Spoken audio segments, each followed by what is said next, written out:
యూట్యూబ్లో వ్యూస్ కొనేస్తున్నాం, కామెంట్లు కొనేస్తున్నాం, ట్విట్టర్లో నెగిటివ్ పాజిటివ్ని చేసేస్తున్నాం. ఇదేదో నెటిజన్లు పెడుతున్న కామెంట్స్ కాదండోయ్. టాలీవుడ్లో హిట్ డైరెక్టర్ సాయి రాజేష్ రీసెంట్గా ఒక ఈవెంట్లో ఓపెన్గా ఒప్పుకున్న ఒక చేదు నిజాలు. ప్రస్తుతం టాలీవుడ్ ఇండస్ట్రీ ఉన్న సిచ్యుయేషన్ చూసి ఆయనే కాదు, స్టార్ ప్రొడ్యూసర్ దిల్ రాజు కూడా ఫుల్ టెన్షన్ పడుతున్నారు.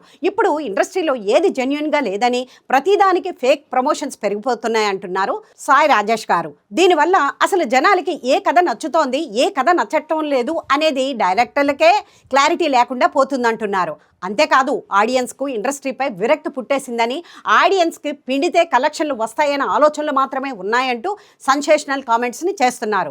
ఇండస్ట్రీ మైండ్ సెట్ ఇలాగే కంటిన్యూ అయితే అసలు ఫ్యూచర్లో ఎలాంటి కథలు రాయాలి, ఎలాంటి సినిమాలు తీయాలి అనే భయం పట్టుకుంటుందని ఓపెన్గా ఆయన షాకింగ్ కామెంట్స్ చేశారు. ప్రొడ్యూసర్ దిల్ రాజు కూడా ఇండస్ట్రీ తదితరులు పరిస్థితులు అసలు బాగోలేదని, ఆడియన్స్కి థియేటర్కు తీసుకురావడానికే పెద్ద టాస్క్ అయిపోయిందని ఒప్పుకున్నారు. Summer holidays cinema teaser release ఈవెంట్లో ఈ కామెంట్స్ ఆయన చేశారు. ఓపెన్ గా మాట్లాడుకుంటే ఆడియన్స్ నిజంగానే థియేటర్లకు ఎందుకు రావటం లేదో తెలుసా? అదే రొటీన్ ఫార్ములా.